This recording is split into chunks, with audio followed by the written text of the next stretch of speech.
Good morning student, class 12th physics chapter 4 capacitor and dielectric. Today we solve some numerical this chapter. The numerical number 25. Calculate the equivalent capacitance between the point A and B in the adjoining circuit.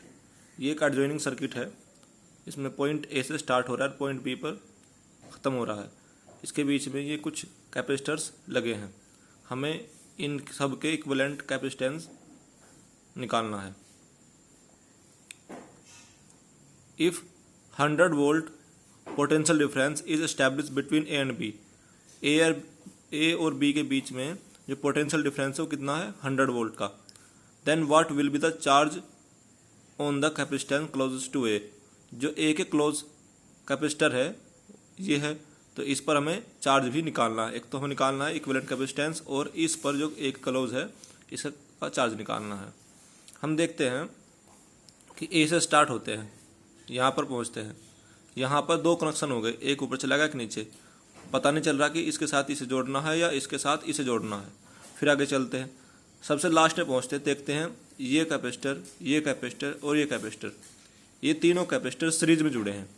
और जब ये capacitor series में जुड़े हैं तो इनका जो total capacitance होगा वो होगा 1/C1 इक्वल्स टू 1/3 + 1/3 + 1/3. इनके रेसिप्रोकल जुड़ते हैं क्योंकि ये श्रेणी क्रम में है, यानी कि सीरीज में है. तो 1/C1 इक्वल्स टू एलसीएम आ गया 3, तो 1 2 एंड 3, 3/3 कट होकर 1 माइक्रोफैरड आ गया, यानी इसे और इसे जोड़ने पर क्या आया 1 माइक्रोफैरड. अब इसके सामने क्या है ये 2 माइक्रोफैरड का, ये 1 माइक्रोफैरड और 2 माइक्रोफैरड कैपेसिटर जो है आपस में पैरेलली जुड़े हैं. तो इनका टोटल कैपेसिटेंस कितना होगा C2 equals to 2 + 1 equals to 3 microfarad. तो ये सर्किट ऐसा बन जाएगा 2 + 1 3. अब ये 3 ये कैपेसिटर्स आपस में सीरीज में जुड़े हैं, तो इनका टोटल कैपेसिटेंस क्या होगा 1/C3 1/3 + 1/3 + 1/3 3/3 C3 equals to 1 microfarad. तो अब इसे हटाने पर यहाँ पर 1 माइक्रोफैरड का आ जाएगा. अब ये 1 माइक्रोफैरड इस 2 माइक्रोफैरड साथ कौन से क्रम में है, कैसे कनेक्टेड है ये पैरेलली. अगर ये पैरेलली है तो इनका टोटल कैपेसिटेंस कितना होगा C4 इक्वल्स टू 2 + 1 3 माइक्रोफैरड. अब फिर लास्ट में 3 और 3 ये आपस में कैसे जुड़े हैं सीरीज में, तो इनका टोटल कैपेसिटेंस कितना होगा 1/C equals to 1/3 + 1/3 + 1/3 3/3 C equals to 1 microfarad. माइक्रोन जब हटाएंगे तो 10⁻⁶ फैरड आ जाएगा. तो अब हम कह सकते हैं कि इन सब के इक्विवेलेंट कैपेसिटेंस होगा 1 माइक्रोफैरड. अब हमें ए और बी के जो क्लोजेस्ट कैपेसिटर है हमें उसका चार्ज निकालना है.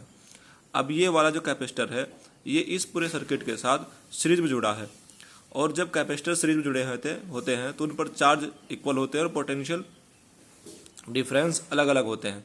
सो इस पर उतना ही चार्ज होगा जितना कि पूरे सर्किट पर है. तो हम पूरे सर्किट का चार्ज निकाल लेते हैं, उतना ही चार्ज इस पर होगा. उसके लिए फॉर्मूला यूज करते हैं C इक्वल्स टू Q/V.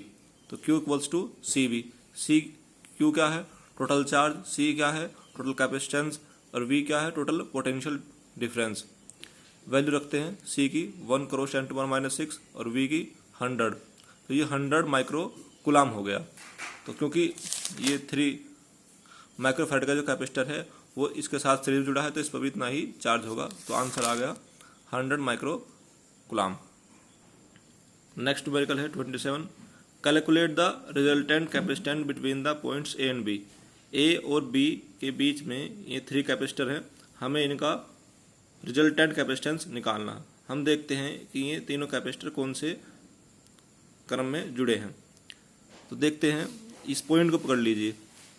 इस पॉइंट पर इसकी पहली प्लेट और इसकी पहली प्लेट और इसकी पहली प्लेट जुड़ी है.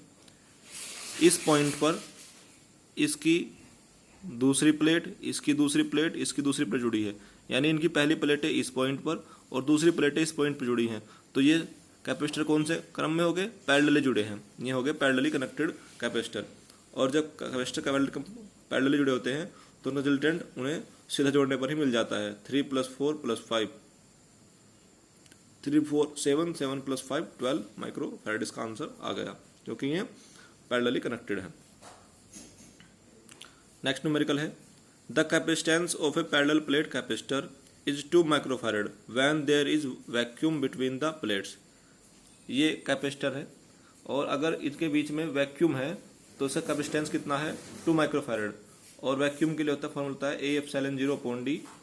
ए एरिया है, एप्सिलॉन 0 कांस्टेंट है और डी इनके बीच का डिस्टेंस है।